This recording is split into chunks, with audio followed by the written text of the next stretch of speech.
G'day, welcome to Hogs, Cogs and 2 Aussie Flogs, coming to you live from the recovery ward in Roseville. Yeah, it is, mate.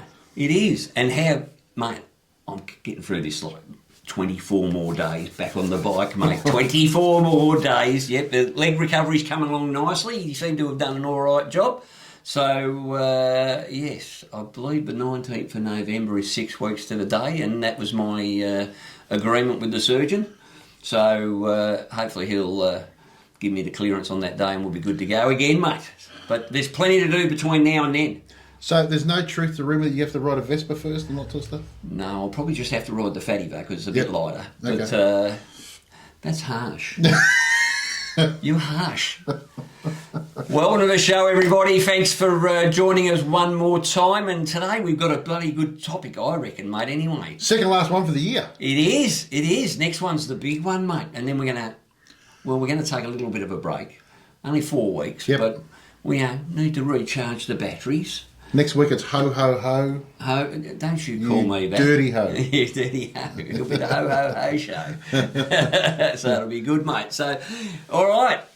So, first thing is, tonight's episode is once again sponsored by our friends at Hoglights, who are absolutely, doing some great work for the boys, and they tell us that they've actually been selling a heap of stuff to Flogs. So don't forget to use that code, FLOG10, because it's a 10% discount. So, Great stuff. Yeah. And also Aaron from Resurgence Jeans. Yep.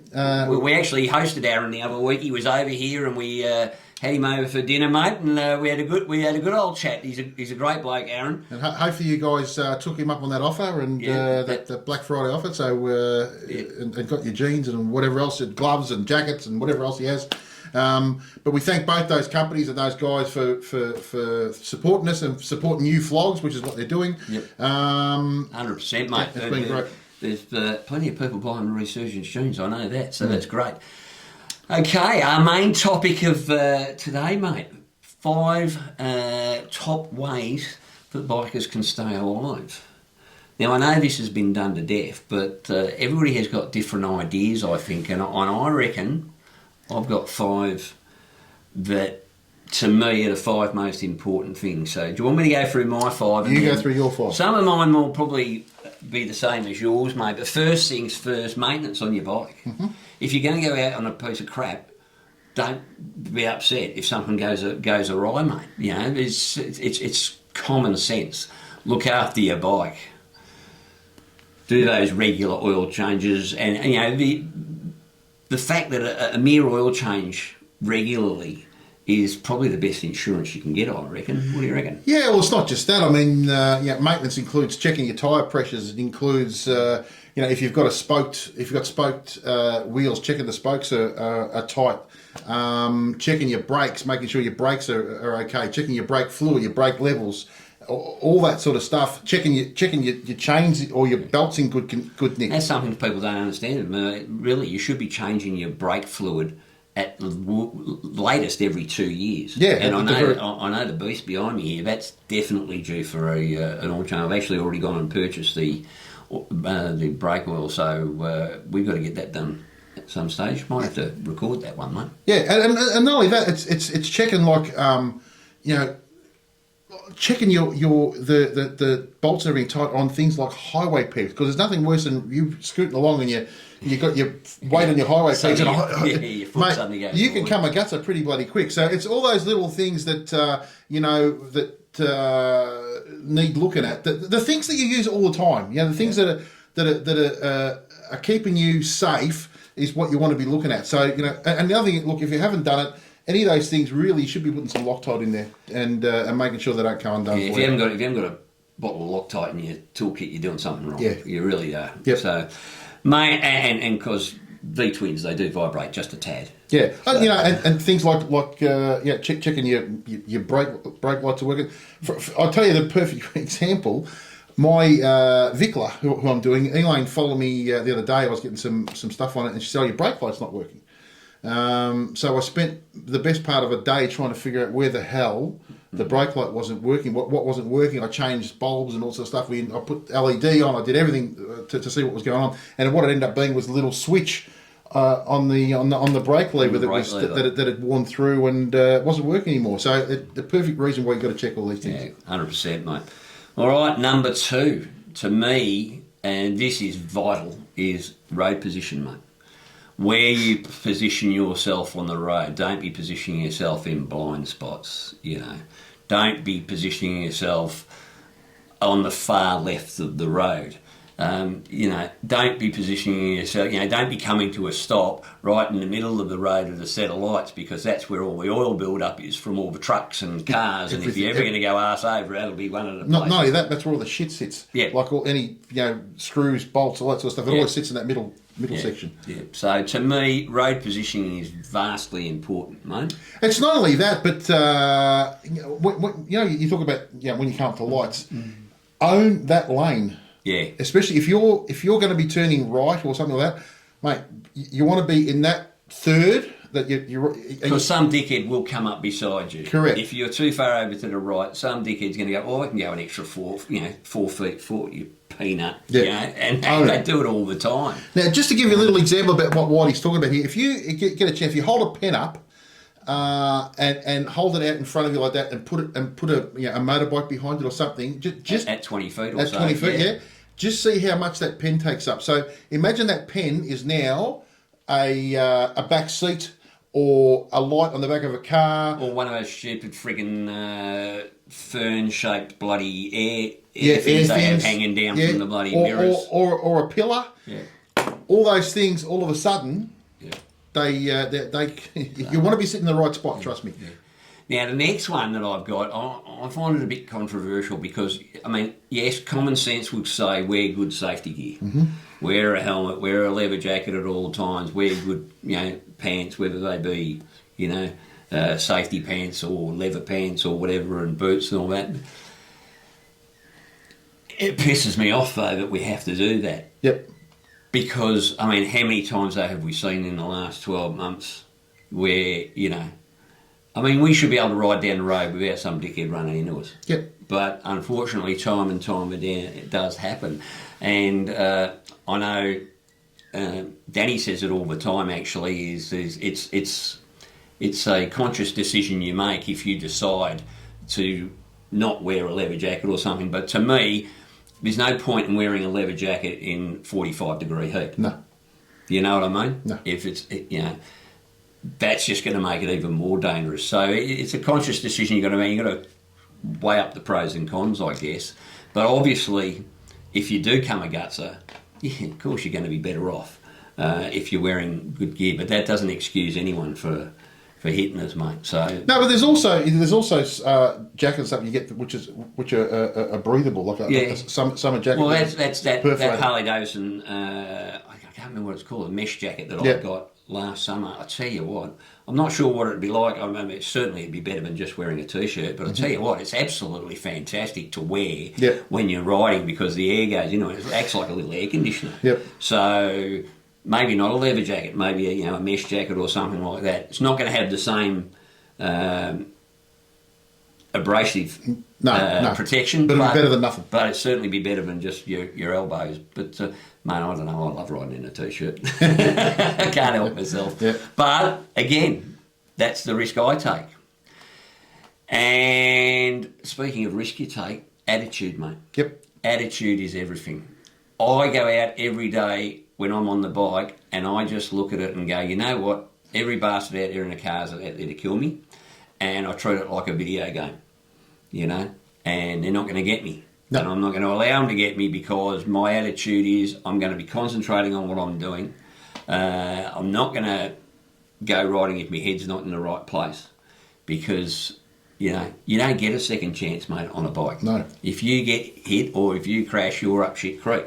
So you got to have your game face on whenever you get on the bike. It doesn't mean don't go out and have a good time, but to me, having a good time is having those forward observations, not just looking at the back of the car that's in front of you. And that's the biggest mistake everyone makes.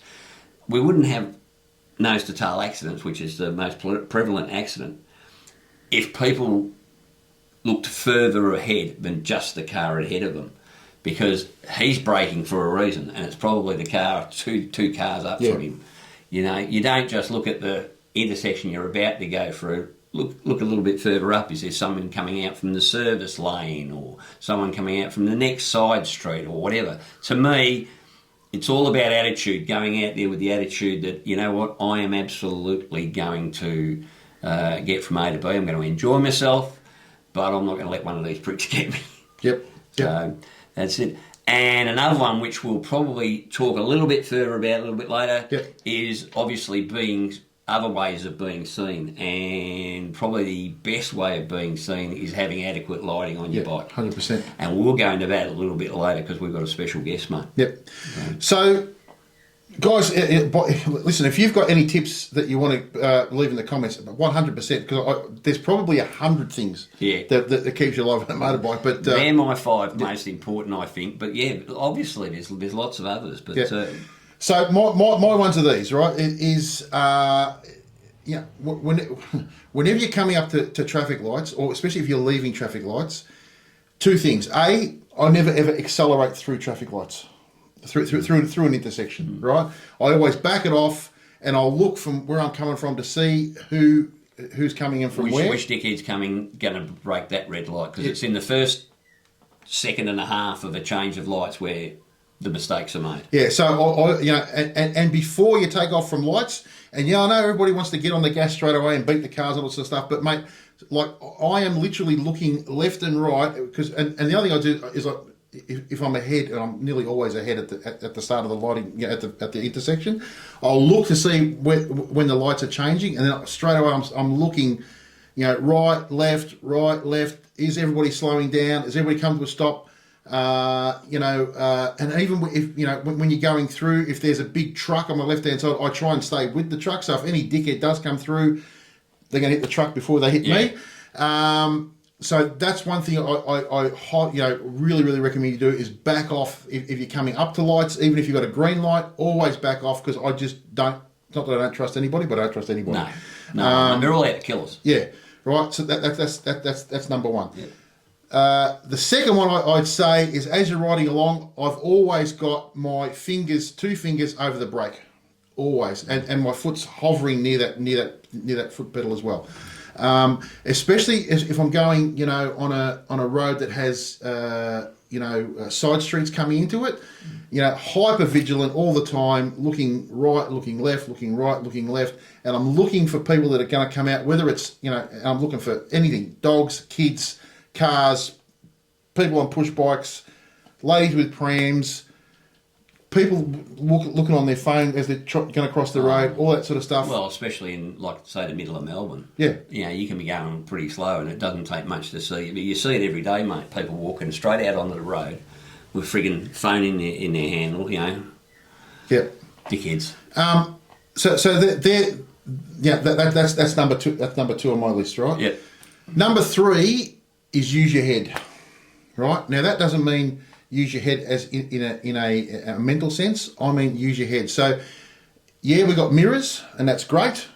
Head checks. Yeah. Because I don't know how many times you look at your mirror, there's nothing there, and then you take a quick glance and there's some drongo sitting right next to you there, right? Yeah. So I am always, forever, head checking, whichever way and even if I'm turning left and there's not supposed to be anybody coming up my inside, I'll still head check left, because guaranteed there'll be some, I've seen it so many times, a delivery driver on a scooter who thinks he's going to run up a quick way, or a kid on one of those bikes, those bloody, either the e-bikes, or, they've got those little motors on them. They scoot up the inside here, and, if you don't look, bang, you get cleaned up. Yeah.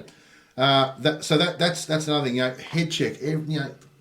Again, I'll go back to be hyper vigilant. Head check everywhere. Don't just rely on your mirrors. That's they're my 3 that I really think about. And another thing that Whitey said before was road position, and I agree with him there 100%.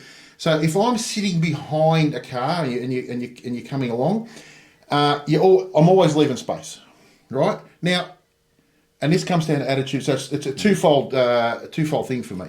Now, if some turkey comes along and cuts in front of you, rather than cracking the shits and going past him and all that sort of stuff, and hitting the rev bomb and sticking the finger up and all that sort of stuff, you know what? just back off another 100 metres, 150 metres. Let him, if he's in a hurry, let him be in a hurry. At the end of the day, we're out there to enjoy ourselves. You know what? I love it when cars go past me at about 10 k's an hour, kilometres an hour faster than me, because I know that they're going to be the ones on the side of the road with the flashing red and blue lights. Yep. And I'll be just going past, going minnie. Yeah, thanks, dickhead. Just back off. And going back to what I was talking about before, and what he touched on this as well, is attitude. If we're trying to change people's attitudes towards us, what's the point in banging on somebody's window? I mean, unless they're physically trying to run you off the road if they've been an idiot. But even then, I would say, let them go, because at the end of the day, they've got a car and you've got a bike. If they want to be a prick, they'll run you over, right? Or at least wait till the next set of lights. Yeah. Back it off. The guy's obviously an idiot. Let him go. Who gives a shit? Yeah. Right? We live to fight another day, and that's all that's important, much. Yeah, exactly. Right. Exactly. We live to fight another day. Just remember, if you get injured or killed, or if you get killed, your wife's going to give your bike to someone else, and no one wants that. Yeah, exactly. So that's another one. Now, and getting back onto what I was talking about, position on the road, right? I see a lot of bikes will sit in the middle of a car in front of them, or what you said, sometimes on the left. You want to be basically in that wheel line. So you can all see it on the roads, on the highways. There's a worn part. You want to be sort of around about where that is, right? So you can be seen in their rear vision mirror and also their side mirror, right? And don't be in blind spots. If you're going to be anywhere near a blind spot, get out of it, right? So. Well, we've got to go past. If we're going past, you're going to go in a blind spot. But you want to be in that blind spot. It's for a little amount of time. It's short amount of time possible. 100%, mate. So you want to be sitting, and the other thing is too, a lot of times you can actually see in their rear vision mirror, eyeball them, right? Look at what they're doing. I'm always looking to see if the bloke's got his head down, he's on his phone. I'm looking at all those sort of things. Okay. So that's my thing on road positioning. Just be bloody. You don't want to be anywhere where they can't see you. And those two, again, we're just increasing our percentage of staying alive here, right? And all those little things hopefully add up to you being a long-term member of this society on a motorcycle. Yes, we want old flogs. Yep. And one last one, again, if you're going down the road, I do this all the time. If I see a car that's pulling up to an intersection. Two things. I'm trying to, again, eyeball him so I can see he's looking at me. You really want to be viewing that. And if he's not looking at me, I'm looking at the front of his car to see if the front of his car is lifting at all. If it's starting to lift, then I know he's going to accelerate. Again, I'm backing off straight away, right? I guess what it comes down to is ride defensively. Yeah. Right? And I know... There's time for aggression, but aggression is not in traffic. No, it's because not. It's just playing Russian roulette, mate. You are, and just those things. If you look at a car that starts to raise, back off. If you look at a guy and he's not looking at you, keep looking. If he's not looking at you, again, back off. And again, if he's coming out this way and I start going across the left-hand side of the road. If he's coming out this way, I'm going across the right-hand side of the road, just so I've got as much distance and as many avenues of exit as I possibly can. And none of these things excuse these dickheads for the way they drive. But we just have to, if you don't look after yourself, no, it's bloody going to be. No, so it's just a matter of common sense. And there's no use having "he was in the right" written on your tombstone. No, none at all. No, it doesn't help in any way. Look, and like I said to you before, if you've got some ideas, and like I said, there's hundreds of them, right? But guys, we're coming up to the Christmas period. It's going to be very, very busy. If you're going to get out there on the road, it's going to be people that normally don't drive. Right, or they're driving more than they normally would. There'll be people that are tired. There'll be blokes having alcohol. There'll be, all those things are going to be not in our favour over the next month. Yeah. Be hyper. I'll tell you what. You've just brought something up. I'm going to have to throw a bonus one in, and that is if you don't get your expectations and your capabilities mixed up. Correct. There's one of the biggest killers of motorcyclists I know in Victoria at the moment are middle-aged blokes that get their licence. They've had their licence about 6 weeks, or about, however long they have, 12 months or whatever, and they go out and get themselves a massive big bloody Harley or a big Ducati or something, and they get their you're not 21 anymore. You don't have, if you haven't got the skills, you got to hang around long enough to get those skills, mate. And it's just too many people. And the biggest number of accidents at the moment for motorcyclists, I'm sorry, aren't motorists hitting us. Yeah. It's single vehicle off the road into objects. All right? Yeah. And you know what? You got no one to blame but yourself if that happens. And over exuberance, 99% of the time, is at fault there. The other thing is, too, as you get older, guys, you just got to face facts. Your reflexes aren't as good as what they used to be. Yeah. Right? And the other thing is, too, a lot of blokes have come from sports bikes and much lighter bikes to a bigger bike. They just don't move as quickly. They don't move as quickly. They don't stop as quickly. No, nothing. No, it's a totally different type of riding. So if you've been riding jet bikes all your life and terrassing around like I used to, mate, didn't go anywhere under licence loss speed. Yep. But now, I'm more than happy to just sit back and smell the roses. Sit back and smell the roses. We're not in a hurry. Just I'm in chill. no hurry, mate. Yeah, chill. No. So well, look, I 100% agree with that. I just think it's, we want to see all you people next year. 100%, because we've got some changes coming next year, mate, and we will actually discuss it next episode on the Christmas special. Yep. Oi, there's like Bing Crosby, mate. We're going to have a Christmas special.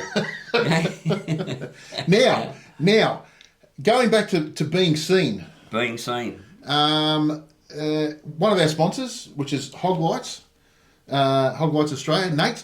We're going to talk to him and get him. I mean, obviously, like what he said before, you want to be seen as much as possible. So we had the opportunity to get Nate on board and speak to him. I mean, he's the professional. He knows what he's talking about and we don't. Exactly. So let's throw to Nate now. So, having said all that, what we'd like to do now is welcome Nate Ford from Hoglights Australia to the show. Nate, welcome. Gents, how are we? Mate, yourself? Good for an old mate. It's a bit of deja vu, mate. Bit of deja vu. We haven't spoken for a while. Yes, good call. Yeah. Yeah. How's life up there in Queensland, mate? Good? Mate, she's really good. It's not raining today, which is always excellent. We've had a little bit of rain over the last couple of days, which is needed, but shit for riding, but that's life. And Folks, who are we kidding? This is the second time we've done this. The first time we didn't press the record button. This is all. It's all smoke and mirrors. So anyway, as we were saying, so what we're discussing, mate, is different ways to be seen on the bike, and obviously being a lighting expert, you're our go-to man from Hoglights. So tell us, what can we do with lighting, mate, to improve our chances of getting from A to B, mate? Oh, there's a lot of things that we can do in terms of lighting side of things, from the front through to the arse, to make us more visible to oncoming traffic and obviously make us visible to the traffic that's following up our dates. Probably changing out and having a decent headlight for one, not only allows you to see, but you being seen. That's just as important as you seeing. On the front end, we'll touch on that aspect for a moment. On the front end side of things, look at, making yourself visibly wider. We trucks, cars, etc. They've got two headlights on the outer side. We've only got our single headlight on the center of our bike. To make ourselves visibly wider, you can add things like daylight running lights, up on your under perch indicators, etc. But daylight running lights are a good way to add visible width to your bike. Basically, all it does is really just make you a little bit wider in terms of your visibility, you being seen from something else. The other aspect of a daylight running light with the indicators that are built into them is when they switch back switch to your indicate, it changes. It's something that's changing in terms of what's being seen by other drivers and other people on the road. That change then makes them sit up and, well, theoretically pay attention a little bit more so that they can actually see you as, as something that's happening on the bike because of those lighting changes side of things. There are multiple ways to do those. We can do them in, small indicator style things, under perch indicators, etc., along those type of lines. You can move towards the rear aspect of it. On the rear, there's a lot of different ways we can light up a bike. On a Harley, obviously, we've got a huge quantity of different ways, but we've got a lot of solutions, a lot of offerings for, metrics in that same process too. Things like 3-in-1 indicators, your tri-bars, which in all honesty should have come out of the factory as they should, lit, rather than us having to get something and put it on there. Like a 3-in-1 indicator is literally that. It's a run light, a brake light, and an indicator all in one. Those are some very simple aspects of ways to do it. We can add lights to the bag, to your saddlebags, for example, to make you a little bit wider. We can make, the arse end of a bike light up looking like a truck if you really want it to do that way, but we certainly have ways to do it. So just another question. There's a few places I've seen where they have even people put lighting on their helmets and stuff on the back of their helmets. Do you do that sort of stuff as well, or you don't get into that sort of stuff? No, that's never going to happen. I've seen a few of those. Don't even mention that to the government. The dickheads will freaking want us all walking around with bloody big. Hey. Well, didn't they already start with the high-vis vest for you guys down there as a learner bike? Yeah. Yes. We are the safety states down here. Our roads are shit, but But hey, if you fall in a pothole, they'll be able to see you from space because you'll be that lit up with safety vests and God knows what. They'll never lose you. Just you'll be in a pothole. Yeah.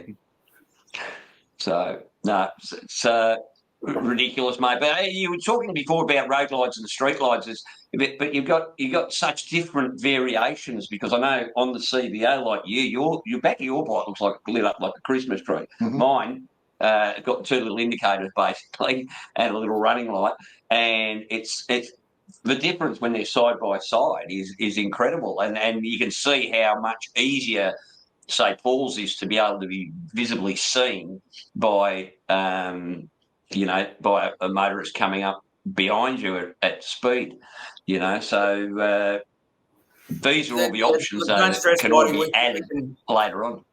Don't stress, Whitey. Look, we can always make your ass light up like a red baboon too. So don't stress. Oh.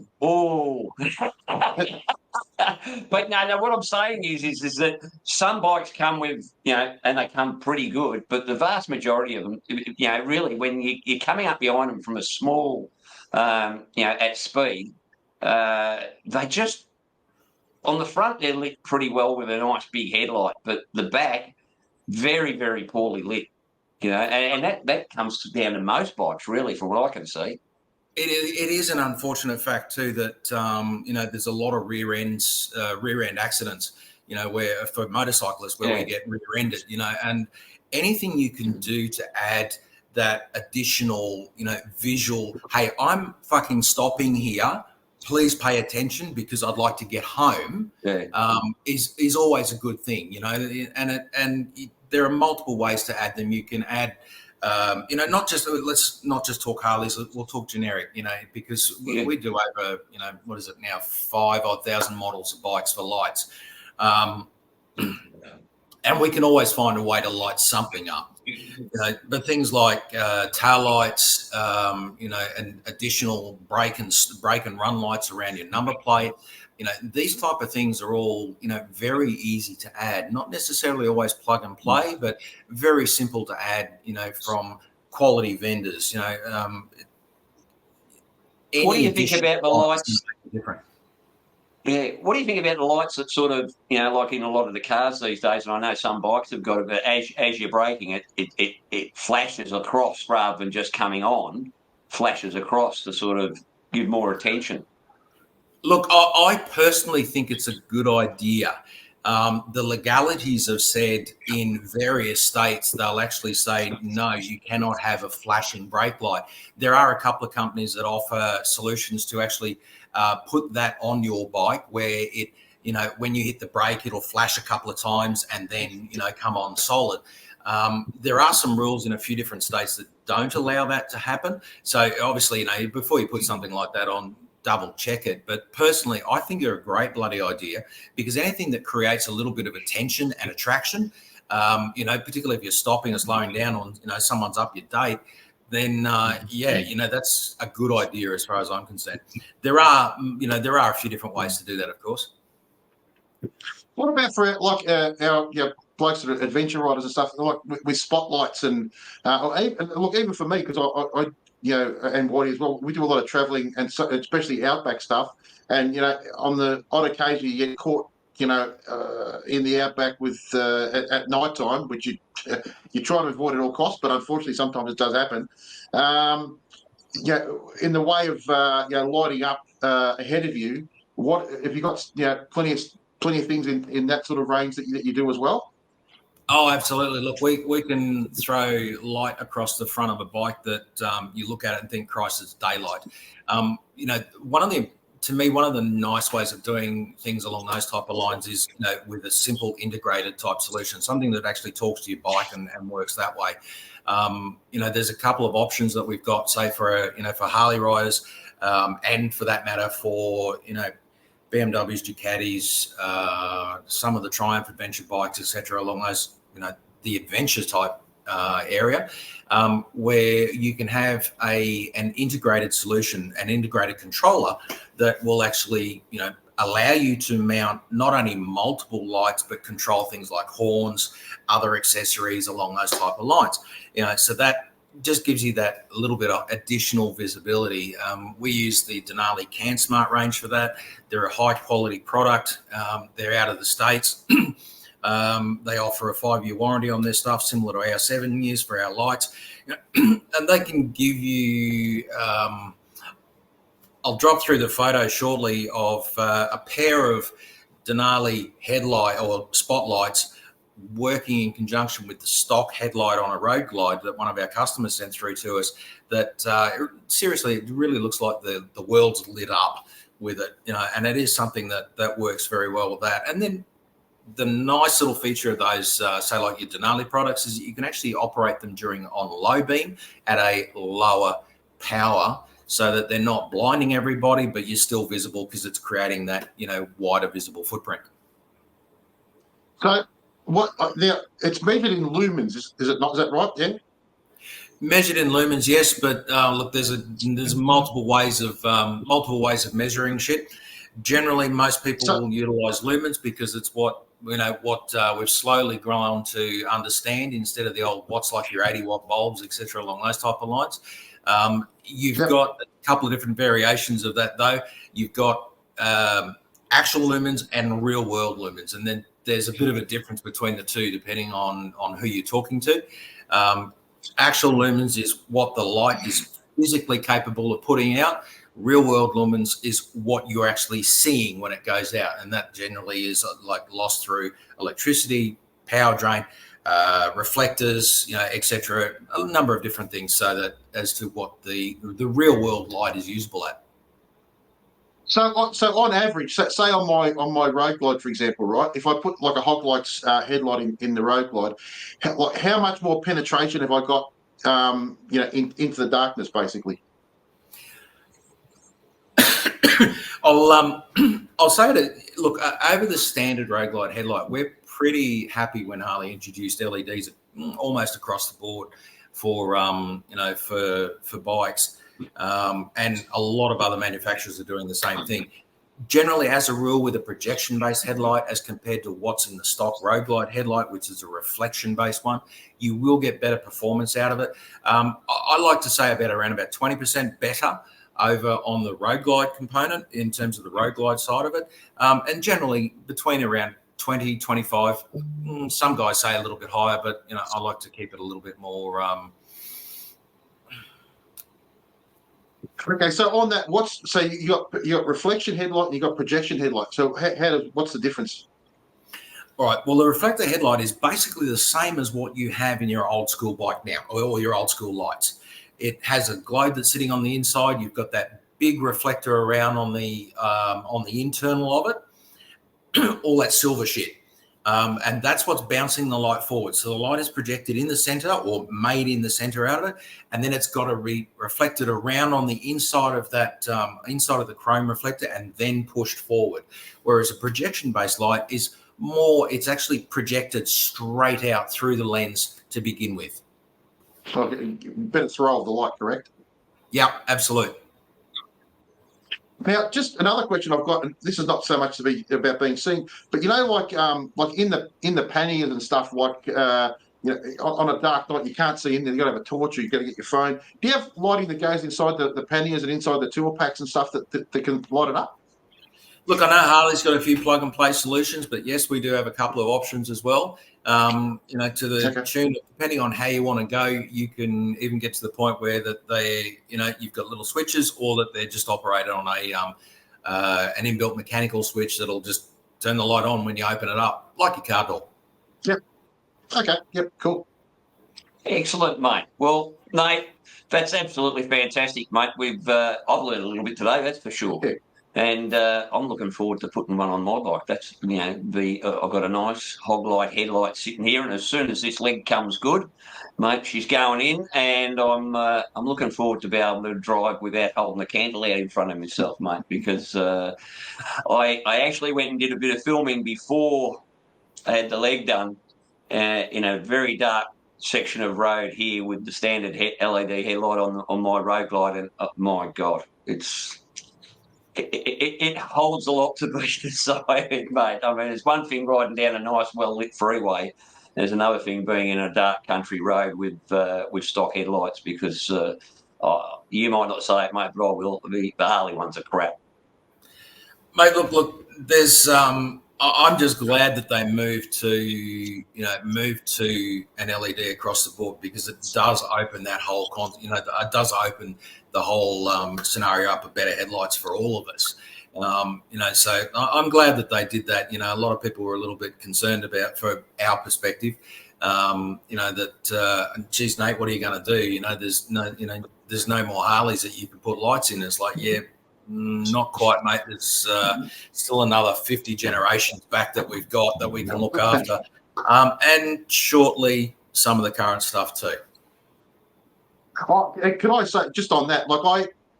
You would have seen I put the LED into my Road King, the old Road King, the Evo Road King. Yeah, she looks good, mate. Thanks, mate. The difference between that headlight and the old headlight, I know I made a few jokes about it. It's basically a candle, but I took it for a ride after I'd done put the LED in. The difference is honestly ridiculous. Like, pretty much before, it was pointless having having the headlight. It did nothing, right? But mate, put that LED in, holy Toledo, and plus I had the two passing lights as well. Gee whiz, what a difference! Unbelievable. Yeah, look, it is another thing too. Look, make sure you've got them aligned correctly too, Paulie, because that does make a difference. Yep. Well, Nate, thanks, mate. And for any of our viewers that are watching who are interested in, they can get hold of you at Hoglights Australia. We'll put the phone number and the web address in the show notes. And don't forget, everybody, if you use the code Hoglights Hogs10, you get a 10% discount on your Hoglights gear. So that can never be a bad thing, mate. No. So, mate, we thank you again, Nate. Appreciate your time, brother. And your support. Yeah, very much so. And we'll see you shortly. Cheers, mate. Cheers, mate. Thank you. See you, boys. We'll see you soon. So, mate, I learned stuff there. Yeah. That was really good. He's a great grass bloke, Nate, for a start. Just have a look at his advertising, mate. He's no bullshit. He is passionate about what he does. He's passionate about safety for motorcyclists. Yep. And, mate, he sells a hell of a product. So, and he's all about helping all you flogs out there. 100%. And how he's going to help all you flogs, let's... after that conversation, we had a little bit of a chat with Nate, and he's very, very happy with him. What an offer. This is a good offer, mate. So far we've had a heap of flogs purchase Hoglights. Yep. Using the code FLOG10, and he's so happy that he said that anyone who has already purchased anything, 10% Or is going to or will purchase something prior to Christmas Yep. using the code FLOG10 will go into the running only to people that have actually purchased something. So That's on top of their discount. that's on top of their 10% discount. Yep. Will go into the running for a Hang on, ready? drum roll, please. A $500 voucher. Yep. So if you've bought something from Hoglights or are thinking about buying something from Hoglights for Christmas, now is the time. Use the code FLOG10, and not only will you get your FLOG10, but you'll go in the running for, geez, that's a hell of a Christmas present, mate. $500 worth of Hoglights stuff. That's not to be sneezed at, mate. No. How good an offer is that? So, mate, Nate and Hoglights absolutely wrapped at that, mate.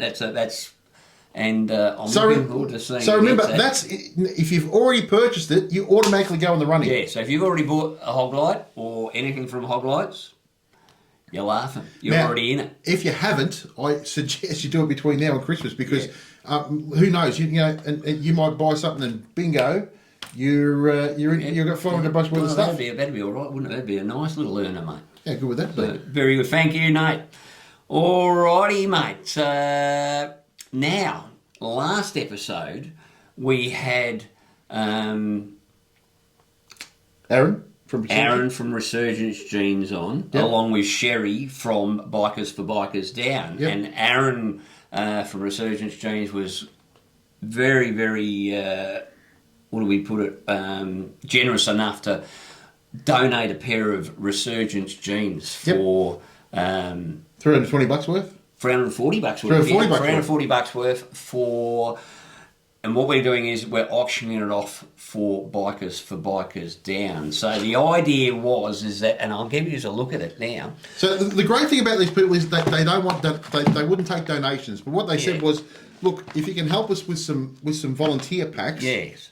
So they do volunteer packs. So in the volunteer pack, when they send out a pack to someone who volunteers to help with Bikers for Bikers Down, which is all volunteer, all right, they send them out a little package. Yep. Now that package is costing around about $15 a package, and they're right at the end of their thing, and they didn't know where they were going to get some more from. So in that package, they get a couple of big Bikers for Bikers Down stickers. What else have we got in here? They get 2 Bikers for Bikers Down cloth patches, some more stickers, car stickers, and they get a heap of business cards so that when they go to the hospitals and whatever, they can pass these out. All right, and they also get some crash cards, which if you haven't got the crash card, which is the one where you can put the details in your helmet and that, you really should have a look at those. They're really good, and we might put a link to those. I know you can get them from the RTA. Yes. So look, it's not a massive pack, and it's certainly not that expensive. So the fact that if we can the more money we can raise, the more of those packs they can send out.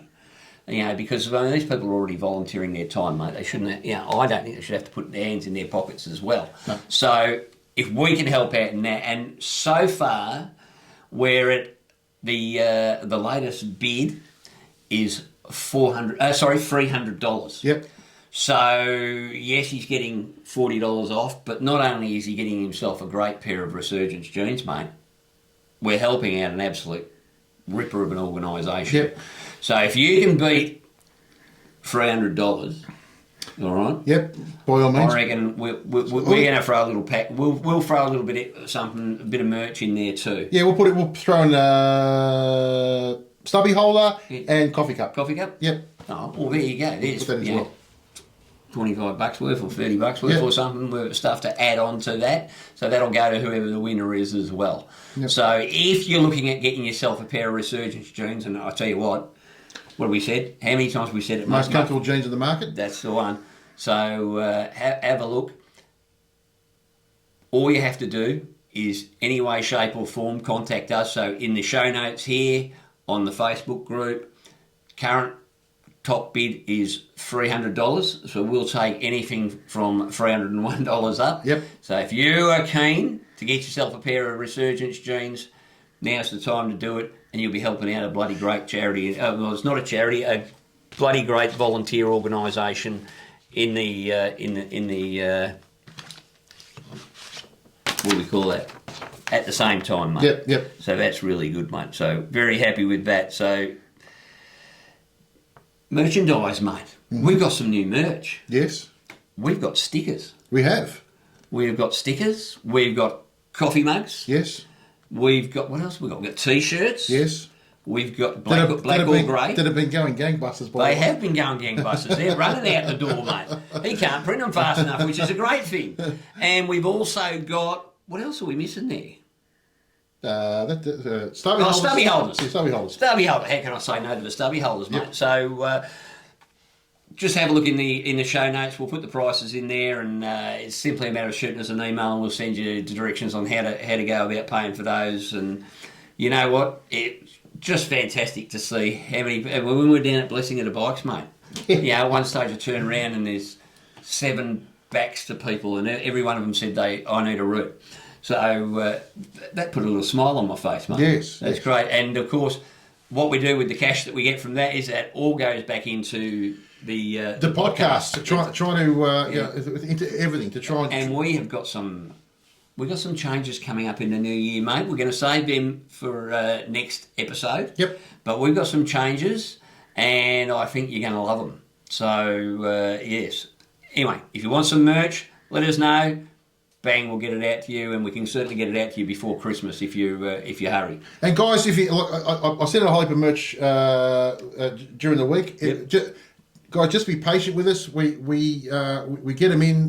The guy who does all the printing, he's under the pump as well. We get them done as quickly as possible. Sometimes we've got your size in stock. Sometimes we haven't. If it's a bit of a weird size, we've got it, or it's a really popular size. It might take a few days to get them in, but we'll get them out as fast as possible to you. Yep. Rest assured. And I'll when I'm sending them out, I'll always put a post up on the Hogs Cogs Facebook page. Which you haven't done. If you haven't been on that yet, jump on there because it's great. Every Saturday night at 9 p.m, I've got an automatic post that comes up on the Facebook group, and it welcomes everybody that's joined in the last 4 weeks or the last couple of weeks. Last week alone, we had I think it was 89 new members. Yep. And I think it was 75 the week before. So it is going up, which is fantastic. And please make sure you use that as a way to communicate with us. That's why we formed that group, that Facebook group, so that the podcast has a way of interacting with our community. The other thing we want you to put up there, guys, is if you've been somewhere and you've found a really good road to ride on, or a good route, or you've had a good trip somewhere and you've seen something that everybody should Let go and us know see. about it. Yeah, put it in that Facebook spot is exactly what we want you to do. Yeah, the only thing we have on that, the only stipulation we have on that is if you're going to put up funny memes or things like that. That's cool, but we will only everything that you put up is vetted, and we put them out on Fridays. It's only so we don't overload it. Yeah, exactly. Because what happens is a new meme will come out, and there'll be 5 people will have the same meme. Yeah. What we don't is we So if your meme if your meme comes up with someone else's name on it, it's just whoever sends it in first will put that up. It goes up. That's what. But we don't want it just to become a meme site. There's heaps of them. There's heaps of them out there. So. The one that you've seen for the last 5 years, there's no need to put that one up. No. We've seen it. We've all seen it, all right? Don't put that old chestnut up, for Christ's sake. So that's it, yes. So we've got plenty of merch. But there's one thing that might put a bit of a downer on today, mate. What's that? Well, for the thousands watching at home and the several in the studio audience, ladies and gentlemen, let's get ready to grumble, mate. Oh, don't. I've got a grumble this week. Oh man! If ever I've seen, if you look up dickhead in the dictionary, I swear you're going to get this woman's face. Oh my God! So there's a Victorian MP. I'm not even going to mention her. Now, what is her name? Vicky Ward. Oh. I reckon she belongs in a psychiatric ward, mate. Well, Vicky Ward obviously lives in Fantasyland. No, but it'll be Fitzroy or St Kilda I don't know, mate. somewhere like that. Let's have a look at what she's got to say. Now, Acting Speaker, what she texted me was, did 2 different ways to and from Healesville. Roads were very good. Do not know why the Nationals complain. So this is Mum and Dad going along the back roads of regional Victoria all the way to Healesville from Gippsland, and they had a lovely drive, despite the rain, despite the bendy roads, Acting Speaker. So never let the truth get in the way of a good story. I'll talk to my mum's lived real-life experience as opposed to the imagined fantasy that we get from those opposite. We've had hundreds of workers out across the state. They've filled over 370,000 potholes, but we've got more to do. So there you go, guys. We are just, you're all imagining it. It's Not, doesn't exist. There's no holes. Mate, I saw that and I thought, that's a way to run a government, isn't it? Hey, hold on, I'll just ring Mum and Dad. Mate, if that is the quality of our state MPs, no wonder we're up shit creek and the country's back. No, Mum and Dad had a really good trip from Gippsland to Healesville and back. Didn't see a pothole. Even in the rain, it was fine. No, it's just it's the fact that they've so far fixed, I think they said something like 136,000 potholes. Oh, yeah. Neither here nor there. No. And they've not even scraped the surface. Yeah. Oh, they have. They scraped the surface and that's what they came up with. Yeah. Vicky Ward. Guys, I can't believe what do you do? Oh, Jesus I tell you what, the election can't come quick enough, mate, because these peanuts, and I don't care what side of politics you're on, I'm just on the opposite. I'm just on anything but these dickheads that are running the show at the moment because it is absolutely appalling. Oh, mate, I would just so love to... I'd love to sit down with her and have a chat, mate. Just a little tete-a-tete. No, but I would love to get her in... No, I'd love to get her on the back of a bike and no, I'd get her in a sidecar because sidecars don't have that much suspension. Yeah. And I'd love to take her down any number of roads that I could point her in the direction of. For a quick trip round Myrtleford. Yeah, yes. Oh, that'd be lovely. A nice trip. We could go from the Gambia to Heathcote. Yes. That'd put her friggin' arsehole up around her neck by the time she got the other end of that. Friggin' Wellington Road, just down the road here. Yes. I've reported 7 potholes there in the last 4 weeks. Or we could take her from Ballarat to Horsham. Yeah, we could do that. That'd be good. Or where else could we could take her? We could take her from. Let's see. We could take her on the. Dear Vicky, the Melba Highway. We could do the Melba Highway. The Melba Highway. Yeah. Where else could we take her, Whitey? Well, I might as well take her to the freaking surface of the moon, mate, because it's about the same. Honestly, this woman is a fuckwit. Mate, you've got to stop holding back. Oh, mate. You know what, guys? You know what I'm going to do? We're going to find it now. If I put her email up, that's nice. And we all email it. So we'll do that first because what she'll have to do, she'll shut her email. I've got an easier way of doing it. Yes, because she'll just block your email. Yeah, that's what she'll do. Now she's got a Facebook page. Okay. And she puts important things up. She has a Facebook page. She has a Facebook page. Whoa. Vicky Ward MP. Well, Vicky. So why don't we go to Vicky Ward MP's Facebook page? Light up her page. And when she says something really important, like today I was at the opening of the Mardi Gras or something. The opening of an envelope? I was at the opening of an envelope. In the comments section, go and get the link to, and we'll put it in the show notes. Get the link to our one where we take the piss out of Victoria's roads. Yes. And just drop it in there because she can't ban all of us. No. And you can do that to any of your local MPs. So when they say something puerile in their stupid little Facebook pages about, oh look, it's been a wonderful day, I've been out here in the sun. Let's make Vicky popular. Let's make Vicky popular. Let's all go and say hi to Vicky with a copy of that. Mate, she's pissed me right off. I mean, to me, that's just and you see what she's doing. She's trying to have a crack at the Nationals because the Nationals are saying they're pushing it. Well, why aren't they pushing it? Why? Because they live in the country, and the roads in the country in Victoria are absolute crap. So, and I said, I don't vote National. I'm actually thinking of never voting again and encouraging the bastards, but you've got to do something to get rid of these morons that are in there at the moment. So anyway, we don't want to make this into a political show. But let's go and say hi to Vicky, everybody. Yeah, look, and just what we could do to Vicky is Alex George Clooney, who's one of our followers. Yeah. He actually did a ride out in the Yarra Valley last week and snapped both front suspension nuts, snapped them, hit a No, pothole. it didn't happen, mate. No. Mum and Dad said it was friggin' all right. You know, well, maybe we could post those nuts. Yeah. Send her Alex's nuts. Yes. Well, let's Wait a sec. Well, George Clooney's nuts. George Clooney's nuts. She might like George Clooney's nuts. Yeah. Eh? He's a hell of a bloke, George. So somebody else sent me a thing of a that's the other thing we do. We could actually send photos to her of the potholes we see. Yes. We could do that and So say... if you snap, send, solve, while you're at it, take another snap for yourself. Yeah, and send it to Vicky. let's send it over to Vicky and let's show her what doesn't exist. Yeah, let's show her that. Okay. So here's another one that doesn't exist. Yes. So let's... Hope Mum and Dad doesn't hit this. Put some sort of sarcastic comment before it and then put a picture of a pothole. Yeah, or- Not the same one every time. Different ones. Maybe we could get Mum and Dad with a shovel and a bit of asphalt and they get out and start fixing yeah. them. Well, you know what we could do? What? We could get Mum and Dad to drive around every road in the state and... They'll be fixed. They'll all be fixed. Beautiful. There'll be nothing. Works a treat. Vicky Ward. We're coming looking for you. Alrighty, mate. So that was now. It's not going to be a long one today. Yes. But my leg's a bit sore, mate. Yes, I know. He's suffering. And I haven't had a root for a while now. And I know you're struggling. Yeah. And we've both been struggling. Paul's been very busy. He's been too tired to have a root.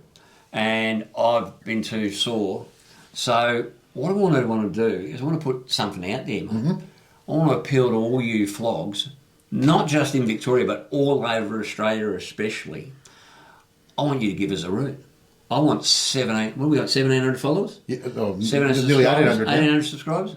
I want 1,800 roots. We want all you rooters out there to fire 'em at us. Fire 'em at us. Send us your Google map. Send us a description. And tell us what's absolutely what you think's so good about that route and what's along the way. And I tell you what we're going to do is, if you send them any that we feature on I Need a Route segment, we'll win they'll get a choice. They can either get a stubby holder and a sticker or a coffee cup and a sticker. So that'll be every episode. All right. Instead, you're probably sick of watching my routes and Paul's routes. So we're thinking that moving on into the new year, we want to see some of you guys' routes. Definitely. You know?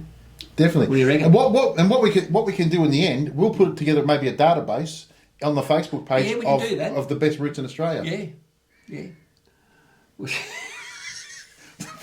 Oh. Yeah, okay. I can't go any further with that, mate. Yeah, okay, good. I cannot go any further with that. All right, so before we move on, is there anything else that's popped up that you can think of, mate? Well, there is one thing that I could probably talk about, and this sort of goes down the grumble thing as well. Go on, you're entitled to a grumble too, mate.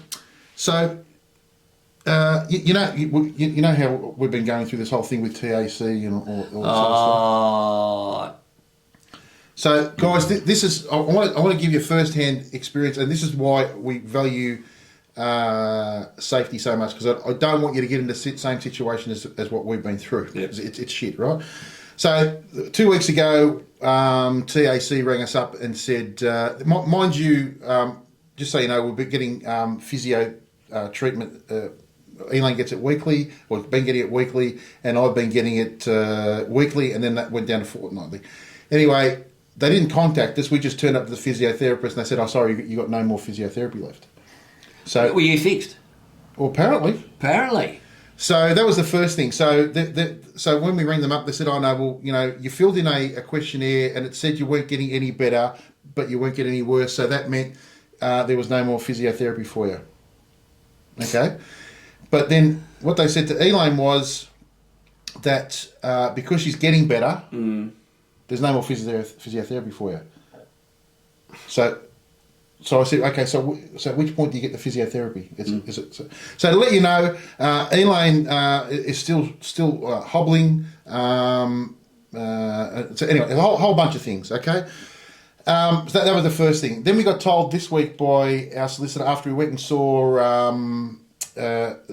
they're surgeons. They're orthopaedic surgeons. That works for them. Yeah, work for them. Funnily enough, came back with a... Yeah, I don't qualify for any compensation whatsoever because I'm not injured enough. And Elaine, who had 6 breaks in her ankle, 1 break in the top of her leg, 2 broken bones in her wrist, hip damage, she just scrapes in. So I don't know what you need to do to actually... And we're paying TAC. Yeah. We're paying the safety levy, motorcycle safety levy. Yep. Mate. Now, the thing with this is, for me, and I was telling you before, it's a real kick in the guts because it makes you feel like you've been lying.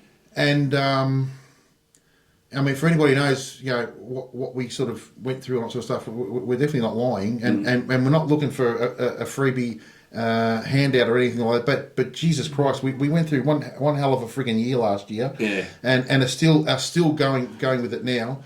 And I just think, you know, and I just feel sorry for all these other people. So I don't know what you have to, at what point you get looked after, but I'm just telling you now. Not in the state of Victoria, mate. No, it's You don't. And that's why it's so important not to bloody get it in the first place if you can help it. Because these pricks are not going to look after you. Because, I mean, let's face it, they're looking for any excuse to write you off because it costs money and they've already bankrupted the state. They can't fix bloody holes in the roads. How are they going to fix holes in people? No. You know, and you know, they said that, you know, you're not more than 10% incapacitated. Now, I don't know what you have to be, but I'll give it to you this way. You know, like I said, Elaine's hobbling around still.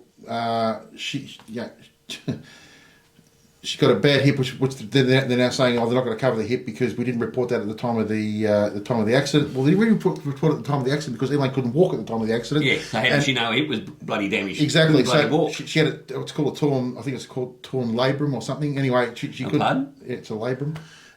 She couldn't. As soon as she started walking, we reported it then. But no, they're not taking responsibility for that.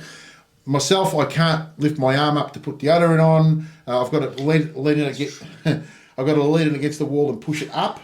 That's the arm. That's as high as I can get that arm. That arm's obviously there. That's as high as I can get that one. My right leg is still buggered. My left leg is buggered. I've had a break in that. Anyway, we're not injured enough. So I don't know what it takes to be injured enough. Mate, it's... I don't know what's going on with this bloody society at the moment, mate. It's we used to look after people when they were hurt. Now, it's just, you're on your own, mate. Doesn't matter, Yeah, it's not the money that...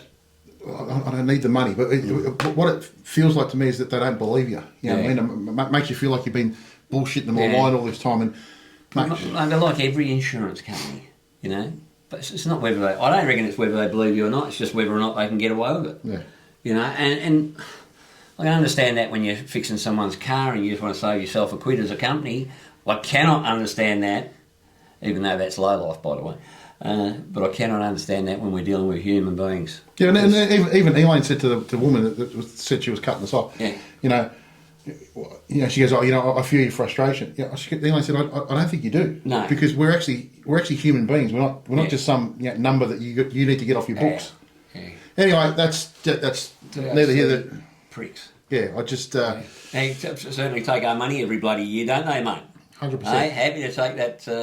And before anybody says go and get a solicitor, trust me, I've already got solicitors involved. Yeah. That's at the end of the day, if they won't, and even the solicitor said that the actual criteria they use is an American system that was thought up 40 years ago.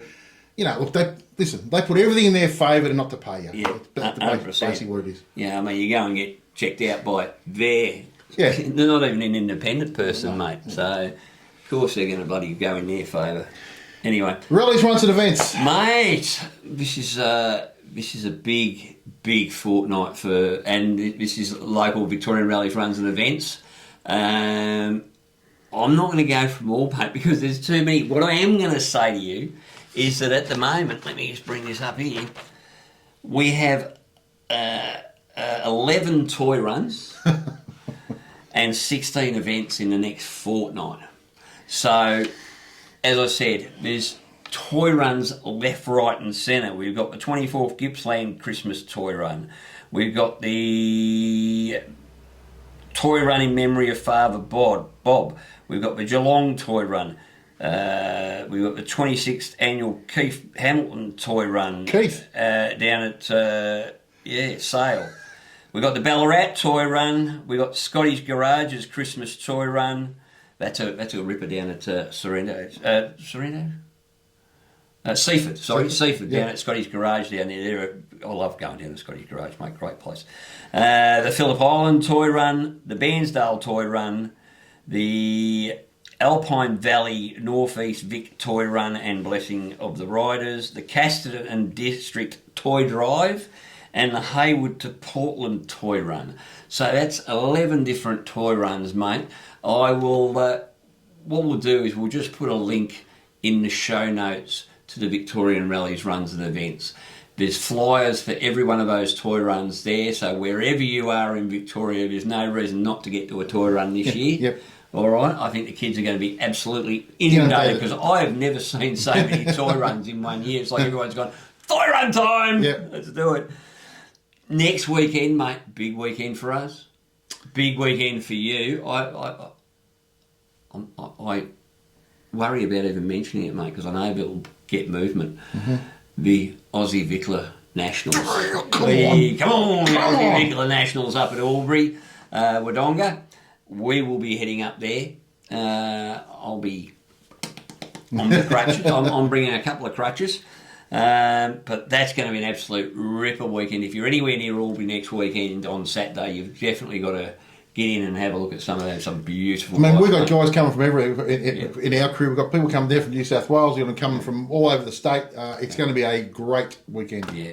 And we're going to put something up on the Facebook group for those that are coming along on the ride up there with us, because we've got 2 start locations. We'll put all those details in the Facebook group, and we'll be meeting you there. Yep.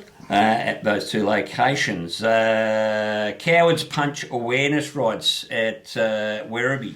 So that's on the 2nd of December. That's a new one I haven't heard of before. So that's at the Highway Lounge, Werribee. Who's that by? I'm not sure who's actually running that. But it says Werribee meeting at 9 and kickstands up at 10. Ballarat Bike Night again on the 2nd of December. We've got to get to this Ballarat. We will. We'll be out there as soon as I can throw another leg. Okay, we'll definitely get up there January or February, mate, that's for sure. Dartmouth Pub Show and Shine. So up at the Dartmouth Pub, they've got a show and shine, bike show and shine. Nice, so nice that's on the 9th and 10th of December. We'll put a couple of flyers up for some of these things. And that's it. The rest are all toy runs, mate. Absolutely huge amount. So there's no reason not to get out there on the bikes in the next 2 weeks, mate, unless you're incapacitated. Because I'd kill to be out there on the bike, mate, at the moment. I think I've got 24 days to go before I can get back on, so that'll be all right. We'll get there, mate. Big week. Huge week coming up. Yeah, huge week coming up. We're going to be doing a bit of filming up there at the Aussie Vicklers, mate. So we'll definitely feature that in the next episode, which will be our final one for the year, our Christmas episode. Be our Christmas. Join us. Bring your holly. Bring your mistletoe. Bring your camel toe. Yeah, but bring any toe you want. Moose knuckle. See, I try to keep it classy. Oh yeah. For all class over there, guys. All class. Just none of a class. Hey, another great fortnight, mate. Thanks everybody for the support and all the messages to get well and all that. I really appreciated it. And to my mate Alex sent me a little gift along, and Alex, you know who you are, mate. Much appreciated, brother. We might sit down and have some of that gift together one of these nights, mate. You can join in. Lovely. My gift? Your gift. You bought me a lovely bottle. Yes, I did. Yeah, I know. I don't count. I don't count. No. Fuck you. Paul bought me a wonderful bottle, a beautiful bottle of bourbon as well. He was a lone flog that just... Yeah, look at him. You, I expect it from. I expect a present from you. Give me Well, stuff. that's it from me. That's it from me. Don't forget, National Vicklers this weekend. Come on down. Come on down to see us. We're gonna, and if you need to buy any merch, let us know beforehand. We might bring some up for you. Yes. That's it from Hogs Cogs. and 2 Aussie Flogs. Ciao. See ya.